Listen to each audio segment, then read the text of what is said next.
From AccuWeather.com, this is AccuWeather Daily, a brief host-read article. It's weather news in a nutshell. At first glance, Wyoming's snow fences look like a simple line of wooden slats planted in empty country.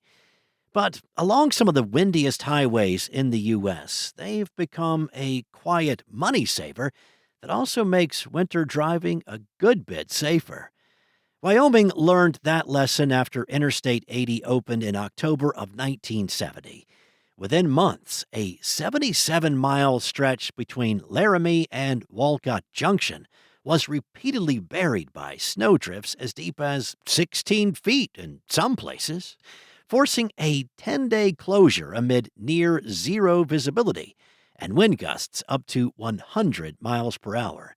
That's according to the U.S. Department of Transportation.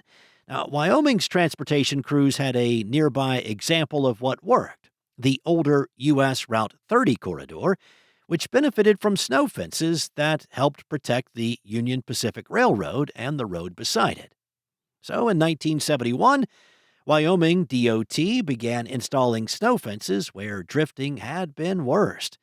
The payoff surprised even the people who built them. The fences did not just stop massive drifts from piling onto the pavement. They also improved visibility during high wind events and helped keep the roadway clearer of ice by reducing how much snow blew across the road surface. Over time, snow removal costs dropped 50%, and the accident rate fell by 70% during snowy and windy conditions. Wyoming DOT's Winter Research Services explained that blowing snow behaves a lot like sand in a stream. It keeps moving until something slows the flow, then it drops out and piles up. Wyoming-style structural snow fences are wooden structures about 6 to 14 feet tall, anchored into the ground, designed to slow the wind so snow builds adrift near the fence instead of on the road. The result is a safer driving surface, fewer whiteout moments from snow swooping across lanes, and less work for plows to do after each round of wind-driven snow. The state also supports living snow fences, windbreak plantings built in partnership with the Wyoming State Forestry Division and local conservation districts to help keep state highways safer and reduce winter maintenance costs. If only North Dakota had had those famous Wyoming snow fences back in 1966 when a famous blizzard blew in. 60 years ago this week, an unprecedented blizzard caused what a local TV station called North Dakota's most famous photo.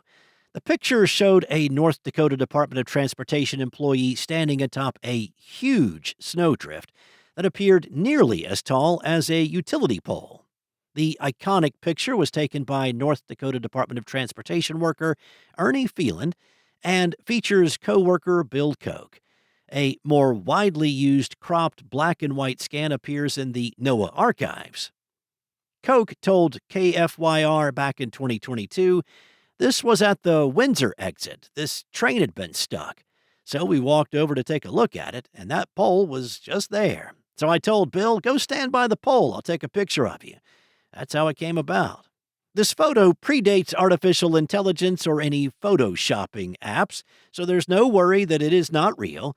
But there are two important caveats about the situation. First, these were not modern power poles. They were railroad telegraph poles, which were likely shorter than 30 feet.